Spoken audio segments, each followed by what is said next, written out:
मतलब चैप्टर पढ़ाने जा रहा हूँ और आज मैं शुरू करने जा रहा हूँ अंतिम। मैं पहला आपको 7.1 भी पढ़ा दिया, 7.2 भी पढ़ा दिया, 7.3 में जा रहा हूँ। आपको सब सारे उसके बारे में डिटेल में बता दिया हूँ।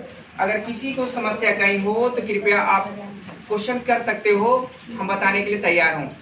ठीक है, मैं आपको 7.3 में आपको त्रिभुज से रिलेटेड है, त्रिभुज के बारे में मैंने आपको सारे उसका फॉर्मूला बता दिया था, रेखी के लिए बता दिया था और मैं त्रिभुज के लिए बता दिया था, दोनों मैंने सरेखी के लिए बता दिया था कि क्या होगा और त्रिभुज का मैं फॉर्मूला भी बता दिया था। ठीक है बच्चे, अब मैं चलता हूँ 7.3 का क्वेश्चन नंबर पहला। ध्यान पूर्वक देखिएगा मैं कैसे इसको सोल्व करूंगा। तो क्वेश्चन नंबर 7.3 का पार्ट नंबर 7.3 का क्वेश्चन नंबर 1 क्या कह रहा है? कह रहा है बच्चे कि उस त्रिभुज का क्षेत्रफल ज्ञात करें, उस त्रिभुज का क्षेत्रफल ज्ञात करें जिसके शीर्ष, ये मैंने आपको ये फिगर बना दिया, ये जो मेरा फिगर है ये बेटा आपका त्रिभुज का है। ये फिगर में कितने शीर्ष है? 3 शीर्ष है। तो ये कह रहा है शीर्ष आपको दे दिया है, यहाँ पर ए दे दिया है और यहाँ पर आपका बी दे दिया है और यहाँ पर सी दिया है। ये 3 चीज दिया है, 3 बिंदु ए बी सी। अब 3 बिंदु को हमने देखते हैं, ये आपका ए बिंदु का वैल्यू आपका 2,3 हो जाएगा, 2,3 हो जाएगा। बी वैल्यू को दे दिया है -1, आपका 0 और सी वैल्यू का दे दिया है आपको 2,-4। ठीक है, अब हम चलेंगे बेटा, अगर मैं आपको त्रिभुज एबीसी में चलूंगा, त्रिभुज एबीसी में, जब एबीसी में चलेंगे हमारा त्रिभुज एबीसी, जब एबीसी में चलेंगे तो x1 का वैल्यू 2, x2 का वैल्यू -1, x3 का वैल्यू 2, y1 का वैल्यू 3, y2 का वैल्यू 0, y3 का वैल्यू -4। मैंने आप लोगों को x1, x2, x3, y1, y2, y3 मैं आपको दोनों का x के बारे में और y के बारे में मैंने दिखा दिया। अब एरिया त्रिभुज ABC, त्रिभुज ABC का क्षेत्रफल बराबर, त्रिभुज ABC का क्षेत्रफल बराबर क्या मैंने बताया था आप लोगों को? तो मैंने बताया हूं 1/2 into x1 into y2 minus y3 plus x2 y3 minus y1 x3। देखिए ध्यान से, y1 माइनस y2 ये होता है ना, ये होता है ना। हमने एरिया त्रिभुज एबीसी का बता दिया। जब एरिया त्रिभुज एबीसी मैंने बता दिया तो अब हम चलते हैं आगे। बस हमने फार्मूला बता दिया, फार्मूला जब बता दिए तो उस पर सारे मैंने मान को रख देंगे। जब तक आपको फार्मूला नहीं याद रहेंगे तब तक बच्चे नहीं बन पाएंगे।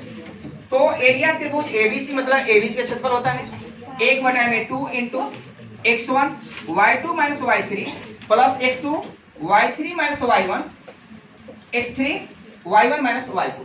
मैंने यहाँ x1 x2 x3 y2 y3 y3 y1 y1 y2। अगर आपको फार्मूला नहीं याद रहेंगे तो क्वेश्चन आप सोल्व नहीं कर पाओगे। इसलिए क्वेश्चन बनाने से पहले उसको भली भांति आप पहले उसके बारे में सोचिए, पढ़िए अच्छी तरह से, गहन कीजिए, तब आप उसको बनाना शुरू कीजिए।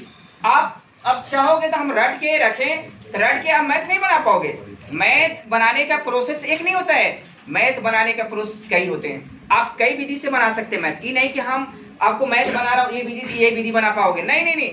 आपको जो विधि, जैसे आपको विधि जो अच्छे लगे, जो विधि आपको समझ में आए, आप अपने विधि से आप बना सकते हो।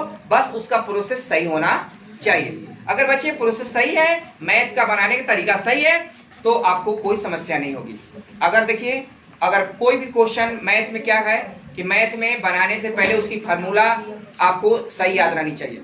अगर क्वेश्चन, कोई भी क्वेश्चन देखो मैथ में हो रहा है तो सारे क्वेश्चन का आप भी जो क्वेश्चन बना रहता है सारे फार्मूले पर डिपेंड रहता है। अगर आपको फार्मूला देखिए, अभी आपको एरिया त्रिभुज एबीसी का क्षेत्रफल निकालना है तो हमने x1 x2 y1 y2 y3 सारे को वैल्यू आपने रखा, और जब तक आपको फार्मूला, अगर देखिए यहाँ फार्मूला लिख दिया, एरिया त्रिभुज एबीसी मतलब एरिया मतलब क्षेत्रफल, त्रिभुज मतलब त्रिभुज, एबीसी मतलब एरिया त्रिभुज एबीसी का क्षेत्रफल बराबर 1/2 into x1 into y2 minus y3 plus x2 y3 minus y1 plus x3 y1 minus y2।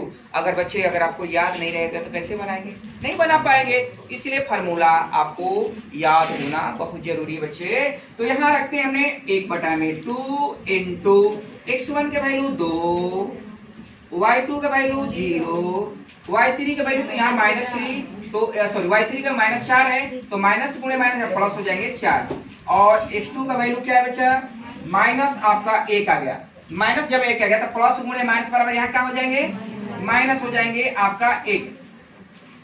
आगे देखिए अब यहाँ आ रहा है y3 का वैल्यू आपका -4 और y1 का वैल्यू आपका -3, यहाँ प्लस है तो प्लस, x3 का वैल्यू आपका 2 दिया है 2, और y1 का वैल्यू आपका दे दिया है 3, और y2 का वैल्यू कितना दिया है 0। छोटा कोष्ठक बड़ा कोष्ठक बंद कर दिया। अब हम क्वेश्चन को आगे बढ़ाते हैं बच्चे।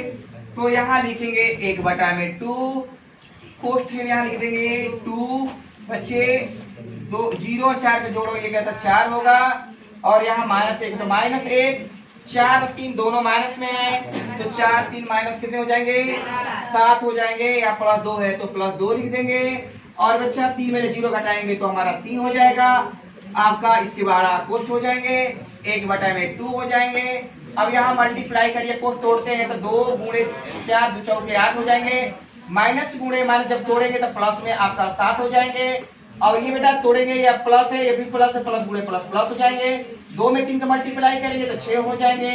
आगे चलते 1/2 हो जाएंगे, और 8 7 15 हो जाएंगे, 15 6 कितने हो जाएंगे 21 हो जाएंगे। अब यहाँ आप तोड़िए कोष्ठक 1/2 गुणे 21 हो जाएंगे बराबर 21/2 हो जाएंगे, वर्ग हमारा इकाई, यही हुआ हमारा आंसर। Thank you.